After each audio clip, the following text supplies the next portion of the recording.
تو جسم کا ناتا رشتہ روح سے ٹوٹتا ہے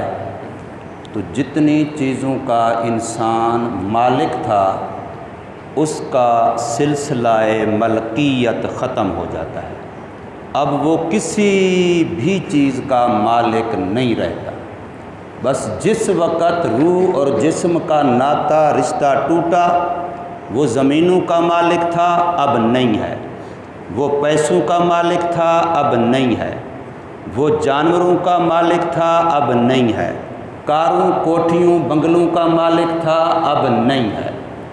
روح اور جسم کا رشتہ ٹوٹتے ہی اس کی جائیداد اب ترکہ بن جاتی ہے۔ ترکہ کا معنی چھوڑی ہوئی، یہ اگلے جہان چلا گیا، اس کو چھوڑ دیا۔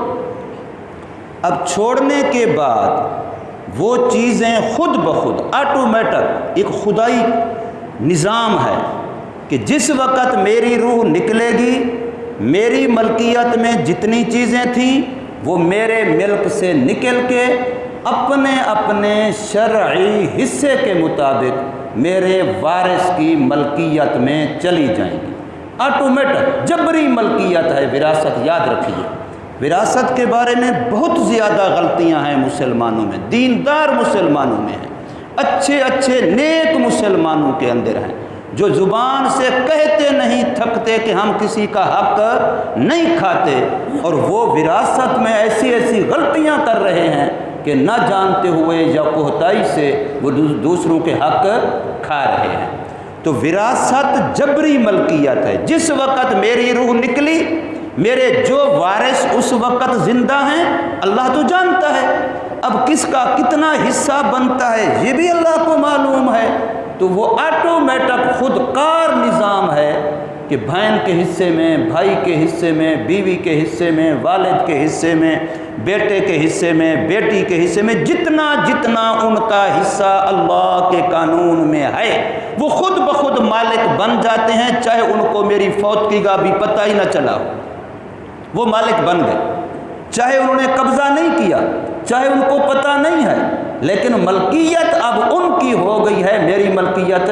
ختم ہو گئی ہے۔ چونکہ کوئی چیز بغیر مالک کے رہتی ہی نہیں ہے کہ یہ چیز ہے اس کا کوئی مالک نہیں، ایسا نہیں ہو سکتا۔ یا تو میں مالک تھا، اگر میں نہیں رہا تو اب میرے وارث خود بخود مالک بن گئے ہیں، یہ جبری ملکیت اسے کہتے ہیں۔ بہت سارے لوگ کہتے ہیں جی میری بہن وہ لیتی نہیں ہے، بھائی وہ لیتی نہیں ہے، نہیں، وہ تو مالک بن چکی ہے، جتنا اس کا شرعی حصہ ہے وہ تو مالک بن چکی ہے، وہ چاہے نہ چاہے مالک بن چکی ہے۔ اب سوال ہے کہ جب وہ مالک بن چکی، آپ اس کو قبضہ دے دیں، اس کے اختیار میں دے دیں، اب دیکھیں وہ واپس کرتی ہے آپ کو کہ نہیں کرتی۔ اس کو جب پتہ ہے کہ میں نے اگر کہا کہ بھائی جان میرا حصہ مجھے دے دیں تو بھائی سے کہیں گے ٹھیک ہے حصہ لے لے، پھر آج کے بعد بھائی بہن رشتہ نہیں رہے گا، پھر تو عید ملنا بھی نہیں رہے گا، پھر پیار محبتیں ختم ہو جائیں گی، اس لیے وہ بیچاری پھر حصہ نہیں مانگتی، حالانکہ مالک تو وہ جبری طور پر خود بخود بن چکی ہے۔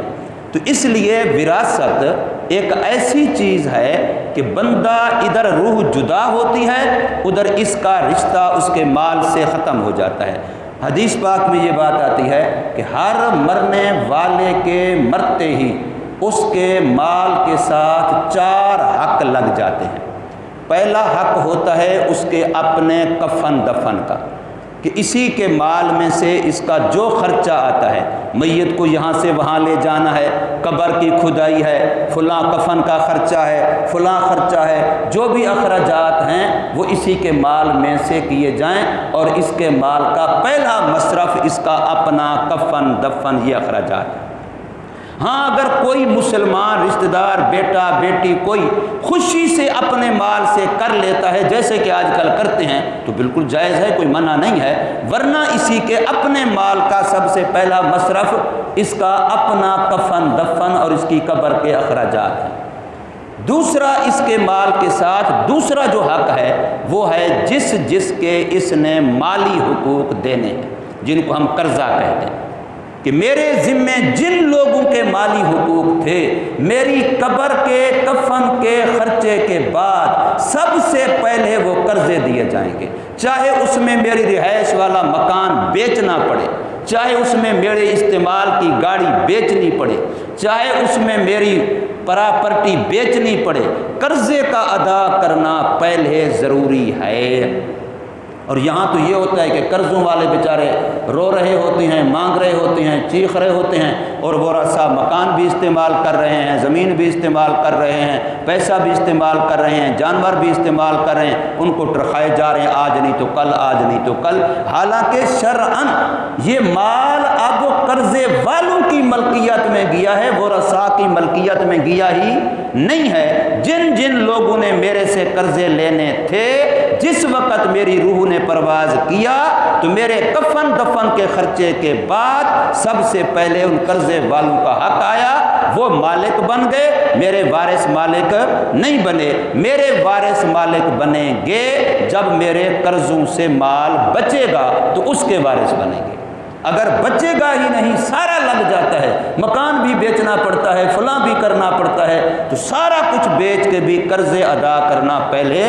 ضروری ہے، فرض ہے، ورنہ ورثاء کے لیے وہ مال حرام ہے، وہ مکان استعمال کرنا بھی ناجائز ہے، وہ گاڑی استعمال کرنا بھی ناجائز ہے، اس زمین سے فائدہ اٹھانا بھی ناجائز ہے، جب تک پہلے میت کے قرضے ادا نہ کریں۔ تو میت کے قرضے اتنا ضروری ہیں، اس لیے حضور رحمت للعالمین ہونے کے باوجود جنازے سے ہٹ گئے ہیں کہ پہلے قرضے کا انتظام کرو پھر میت کا جنازہ پڑھاؤں گا۔ حالانکہ حضور کتنے رحمان و رحیم ہیں، کتنے رؤوف ہیں، کتنے مہربان ہیں، لیکن حضور صلی اللہ علیہ وسلم فرما رہے ہیں کہ پہلے اس کے قرضے کا انتظام ہو پھر اس کی نماز جنازہ میں پڑھاؤں گا۔ تو اس لیے پہلا حق تجہیز و تکفین کا، کفن دفن کا میت کا، اور دوسرا حق قرضے والوں کا۔ اب ان دو حقوں کے بعد اگر مال بچا ہے تو پھر دیکھیں گے کہ یہ مرنے والا کسی جائز کام کی وصیت کر گیا ہے، مسجد کے لیے، مدرسے کے لیے، غریب کے لیے، یتیم کے لیے کوئی وصیت کر گیا ہے کہ میرے مرنے کے بعد میرے مال میں سے فلاں نیک کام میں لگانا۔ اگر وصیت کر گیا ہے تو پھر باقی ماندہ مال کی 1/3 تک اس کی وصیت نافذ اور جاری کی جائے گی۔ 2/3 ورثاء کی طرف جائیں گی، 1/3 اس نیک کام میں لگائی جائے گی جس کی وہ وصیت کر گیا ہے۔ اگر نہیں وصیت کر گیا تو اب قرضے بھی ادا کر دیے یا نہیں تھے تو اب نمبر آئے گا ورثاء کا۔ اب ورثاء کے اندر ترتیب ہوگی، اس کی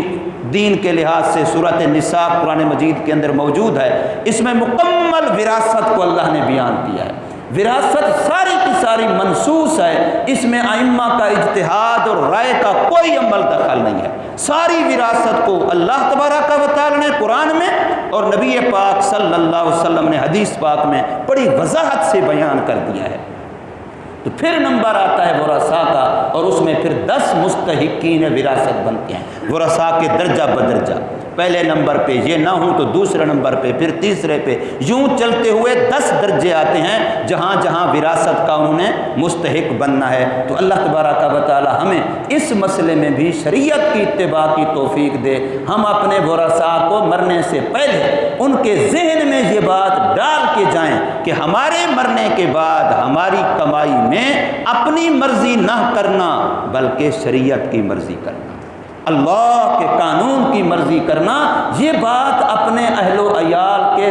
دل دماغ میں بندے کو اچھی طرح سے ڈالنی چاہیے۔ اللہ تبارک و تعالی ہمیں عمل کی توفیق عطا فرمائے۔